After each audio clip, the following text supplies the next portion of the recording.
మీలో ఏ మనుష్యుడైనా తన కుమారుడు తన్ను రొట్టెనడిగినడల వానికి రాతినిచ్చునా, చేపనడిగినడల పామునిచ్చునా, మీరు చెడ్డవారి ఉండి మీ పిల్లలకు మంచి ఈవులని ఎరిగి ఉండగా పరలోకమందున మీ తండ్రి తనను అడుగువారికి అంతకంటే ఎంతో నిశ్చయంగా మంచి ఈవులనిచ్చును అని చెప్తున్నాడు.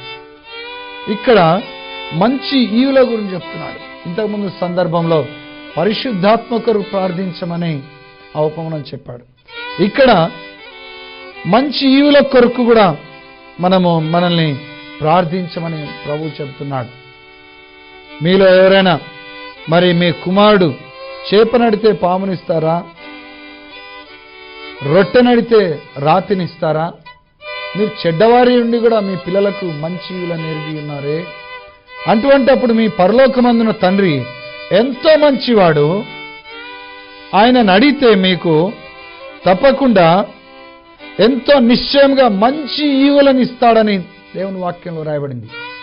అది ఈ మంచి ఈవులు ఏ అక్కరైనా కావచ్చు. నీ జీవితంలో, నీ కుటుంబంలో మరి నీకు డబ్బు అవసరమా, వస్తువులు అవసరమా, లేకపోతే నీకు ఇల్లు అవసరమా, తిండి అవసరమా, బట్ట అవసరమా, నీ పిల్లలకు మంచి చదువు అవసరమా, నీ పిల్లలకు మంచి వివాహ సంబంధాలు అవసరమా, నీ పిల్లలకు ఆరోగ్యం అవసరమా, నీ పిల్లలకు మంచి భవిష్యత్తు అవసరమా, నీకు దీర్ఘాయుష్ అవసరమా, ఏ అవసరమైనా సరే, ఏ అక్కరైనా సరే నిశ్చయముగా మంచి ఈవులనిచ్చును అని ప్రభు సెలవిస్తున్నాడు. పరిశుద్ధాత్మ కొరకు మనం అడగవచ్చు. మన జీవితంలో, కుటుంబంలో అవసరమైనటువంటి ఈవులన్నిటి కొరకు మనం దేవుణ్ణి అడగవచ్చు. హల్లెలూయా. మన ప్రభువైన యేసుక్రీస్తునికే మహిమ కలుగును గాక. మన దేవుడు ఆయనపై మనము ఆధారపడి జీవించాలని ఆయన ఇష్టపడుతున్నాడు. హల్లెలూయా. నేను కొత్తలో మరి ఉస్మాన్ యూనివర్సిటీలో నేను ఎంఏ ఫైనల్ ఇయర్లో ఉన్నప్పుడు ఒక లీడర్షిప్ ట్రైనింగ్ క్యాంప్ నేను వెళ్ళాను. ఉస్మాన్ యూనివర్సిటీ ఆర్ట్స్ కాలేజీలో నేను స్టూడెంట్గా ఉన్నప్పుడు మరి Christian youth leadership training camp వెళ్ళినప్పుడు అక్కడ క్వశ్చన్ అవర్లో మరి క్వశ్చన్స్ అడగమన్నారు. అప్పుడు నేను అడిగాను, మనకు అవసరమైనవన్నీ మన దేవునికి తెలుసు కదా, మనం ఎందుకు ఆయనకు ప్రార్థన చేయాలి? ఆయనే మనకు అవసరమైన వాటన్నిటినీ ఆయన గుర్తించి మనకి ఇచ్చేయచ్చు కదా, మనం ఎందుకు ప్రార్థన చేయాలి అని నేను అడిగాను. అయితే అక్కడ మరి ఎవరు నాకు సరైనటువంటి సమాధానం చెప్పలేదు. ఆ తర్వాత నేను పరిచర్యలోకి వచ్చిన తర్వాత మనం ఎందుకు ప్రార్థన చేయాలి అన్నది పరిశుద్ధాత్మ దేవుడు నాకు బయలుపరిచాడు. మనం ఎందుకు ప్రార్థించాలి అనగా, భూమి మీద మానవునికి దేవుడు అధికారం అనుగ్రహించాడు. మొట్టమొదటి దేవుడు ఆదామును అవ్వను సృష్టించినప్పుడు భూమి మీద ఉన్నటువంటి అధికారం అంతా వాళ్ళకు అప్పగించాడు. భూమి మీద ఉన్నటువంటి మరి జంతువులను, పక్షులను, మరి వృక్షజాతిని, సముద్రంలోని చేపలను, మొత్తం భూమి మీద అంతా ఉన్నటువంటి అధికారం అంతటిని దేవుడు మానవునికి అప్పగించాడు. ఆదికాండం 1వ అధ్యాయంలోనే 26వ వచనం అది మనం చూస్తాం. ఇదే విషయమును కీర్తనల గ్రంథము 8వ అధ్యాయములో 6, 7, 8 వచనాల్లో ఈ విధంగా కీర్తనకారుడు సెలవిచ్చాడు. నీ చేతి పనుల మీద వానికి అధికారం ఇచ్చి ఉన్నావు. గొర్రెలనన్నిటినీ, ఎడ్లనన్నిటినీ, అడవి మృగములను, ఆకాశ పక్షులను, సముద్ర మత్స్యములను, సముద్ర మార్గములో సంచరించి వాటినన్నిటినీ వాని పాదముల క్రింద నీవు ఉంచి ఉన్నావు. మానవుడికి భూమి మీద ఉన్నటువంటి అన్నిటి మీద దేవుడు అధికారం ఇచ్చి ఉన్నాడు. భూమి మీద అధికారం మానవునిది. ఇదే విషయం 115వ కీర్తనలో 16వ వచనంలో రాయబడింది. చూడండి, 115వ కీర్తన 16వ వచనంలో, ఆకాశములు యెహోవా వశము, భూమిని ఆయన నరులకిచ్చి ఉన్నాడు. ఈ విధంగా మన దేవుడు నియంత కాదు, మానవులు మనకిచ్చినటువంటి అధికారమును ఆయన గౌరవించే దేవుడు. కనుక మానవుని యొక్క ప్రమేయం లేకుండా ఆయన భూమి మీద ఏ పని కూడా చేయడు. మానవుని ప్రమేయం లేకుండా దేవుడు భూమి మీద ఏ పని చేయడు. నీ ప్రమేయం లేకుండా దేవుడు నీ జీవితంలో, నీ కుటుంబంలో ఎటువంటి కార్యము చేయడు. ఎందుకంటే నీ జీవితం మీద, నీ కుటుంబం మీద దేవుడు నీకు అధికారం ఇచ్చాడు. భూమి మీద అధికారం అంతా మానవునికి ఇచ్చాడు. దేవుడు ఆయన ఇచ్చిన అధికారమును ఆయన గౌరవించే దేవుడు కనుక నీ ప్రమేయం లేకుండా దేవుడు ఏ పని చేయడు. కనుకనే మనం ఆయనను ప్రార్థించాలి, ఆయనను వేడుకోవాలి. ప్రభువా, నా జీవితంలోకి రాయనా, నా కుటుంబంలోనికి రా ప్రభువా, నాకు ఈ అవసరత ఉంది, ఇది తీర్చు నాయనా అని అడగాలి. ఎందుకనగా ఈ భూమి మీద మన అక్కర్లు తీర్చుకోవడానికి మన శక్తి సరిపోదు, మన జ్ఞానం సరిపోదు. తప్పకుండా మనకు దేవుని పరిశుద్ధాత్మ సహాయం కావాలి. తప్పకుండా మనకు దేవుని శక్తి సహాయం కావాలి. దేవుడు తప్పకుండా మన జీవితంలో, మన కుటుంబంలో అద్భుతములు జరిగించాలి. అద్భుత రీతిగా మన జీవితంలో, మన కుటుంబంలో దేవుడు అక్కర్లన్నీ తీర్చాలి. ఆ విధంగా దేవుడు మన జీవితంలో, కుటుంబంలో అద్భుతం జరిగించి అక్కర్లన్నీ తీర్చాలి అంటే ఆయనను మనం ఆహ్వానించాలి. ఆహ్వానించే విధానం ఏమనగా ఆయనను అడుగుటే, సిగ్గుమాలి మాటి మాటికి ఆయనను అడగాలి. ప్రభువా రా నాయనా, నా జీవితంలోకి రా ప్రభువా, నా కుటుంబంలోకి రా నాయనా, ఈ యొక్క అక్కర తీర్చి ప్రభువా, అద్భుతం జరిగించు నాయనా అని మనం ఆయనను ఆహ్వానించి మన అక్కలు తీర్చమని అడగాలి. అడిగినప్పుడే ఆయన మన జీవితంలో, మన కుటుంబంలో కలగజేసుకొని మనకు సహాయం చేస్తాడు. కనుక ప్రియమైనటువంటి సహోదరుడా, సహోదరి, మనము మన ప్రభువైన యేసుక్రీస్తుని మన జీవితంలోనికి, మన కుటుంబంలోకి మనము ఆహ్వానించాలి. ఆయనను కలుగజేసుకోమని అడగాలి, అద్భుతములు జరిగించమని అడగాలి, స్వస్థపరచమని అడగాలి, మన జీవితంలో, కుటుంబంలో అక్కర్లను తీర్చమని అడగాలి. అడిగినట్లయితే ఆయన తప్పక మన జీవితంలోనికి, మన కుటుంబంలోనికి వచ్చి మన అక్కర్లన్నీ తీరుస్తాడు. మనము సిగ్గుపడవలసినటువంటి అవసరం లేదు.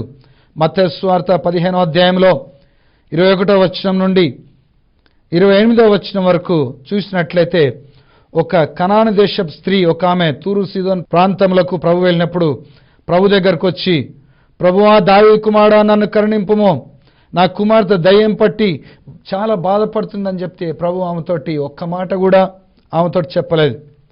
ఇంకా ఆమె వదలకుండా ప్రభువుని అడుగుతూనే ఉంది.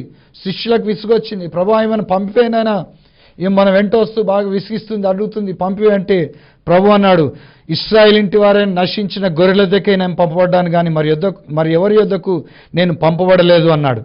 ఆయనను సరే ఆమె ప్రభువును వదిలిపెట్టకుండా ఆయనకు మొక్కి సిగ్గుమాలి మాటికి మళ్ళీ అడుగుతుంది.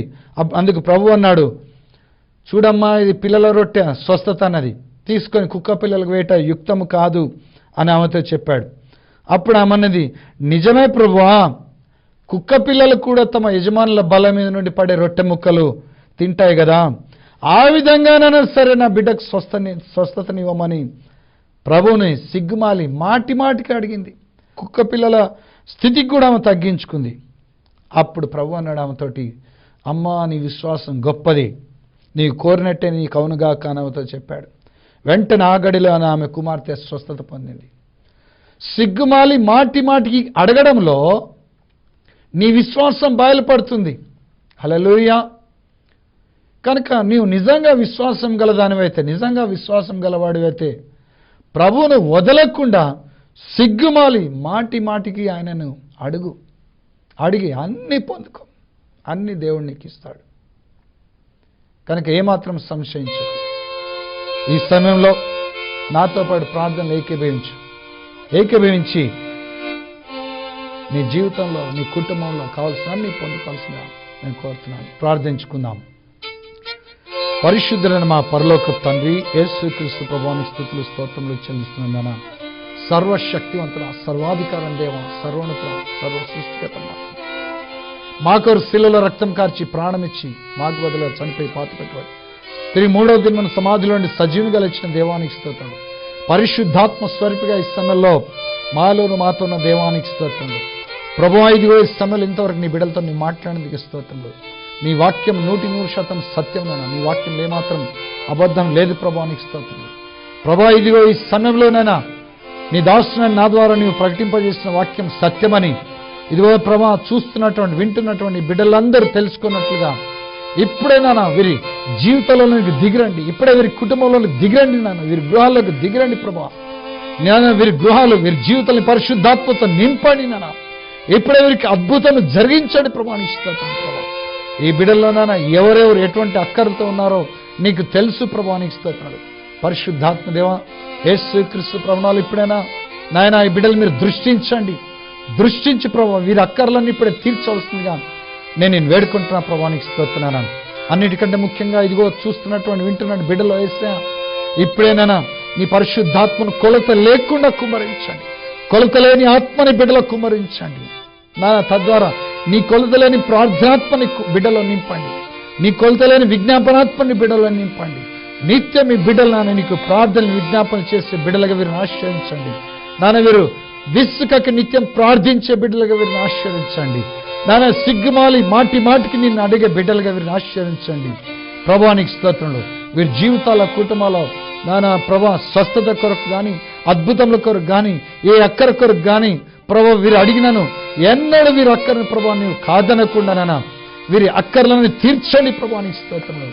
పరిశుద్ధాత్మ దేవా, యేసు నామములో ప్రభా నీ దాసునిగా నీవు నాకు అనుగ్రహించిన అధికారాన్ని బట్టి ఇదిగో బిడ్డలో రోగగ్రస్తులైన వారి బిడ్డల్ని, వ్యాధిగ్రస్తులైన వారి బిడ్డల్ని పట్టిపిస్తున్నటువంటి ప్రతి విధమైన రోగం, ప్రతి విధమైన వ్యాధిని యేసుక్రీస్తు ప్రభునాలపై నేను బంధిస్తాం, గద్దిస్తాం, శపిస్తాం ప్రభు యేసు నామములో ఇప్పుడవన్నీ ఇదిగో బిడ్డలందరినీ వీరి కుటుంబీకులను విడిచిపోవుగాక.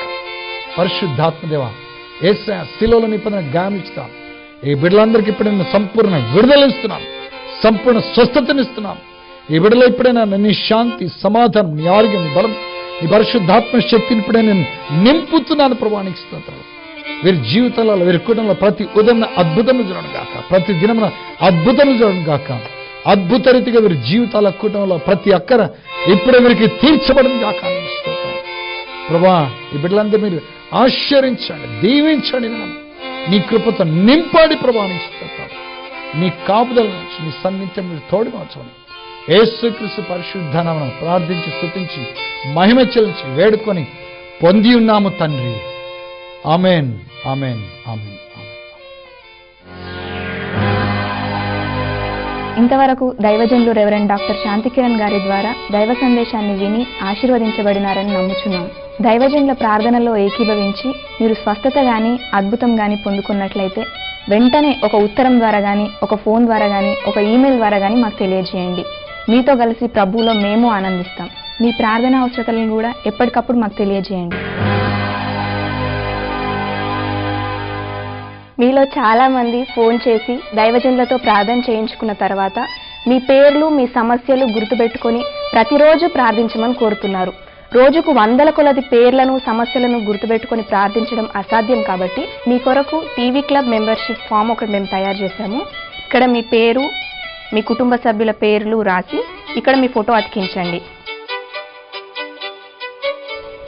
ఈ క్రింద మీ ప్రార్థన అవసరతలు రాసి మీ అడ్రస్తో సహా మాకు తెలియజేయండి. ఈ విధంగా మీ రికార్డ్ మా దగ్గర ఉన్నట్లయితే ప్రతిరోజు మీ నిమిత్తమై ప్రార్థన చేయడానికి వీలవుతుంది. కాబట్టి నేడే ఈ ఫామ్ కొరకు మాకు రాయండి. ఈ ఫామ్ లో మీ అడ్రస్ రాయడం మర్చిపోకండి. మా address మెర్కుల్ life prayer and healing centre, plot numbers 44-45, Chennareddy colony, Zaheerabad 502220, Medak district, Andhra Pradesh. Our phone number 9849710742. Our email address shantikiranvempati@yahoo.co.in. మా అడ్రస్ మెర్కుల్ లైఫ్ ప్రార్థన మరియు స్వస్థత కేంద్రము, plot number 4445, Chennareddy colony, Zaheerabad 502220, Medak జిల్లా, ఆంధ్రప్రదేశ్.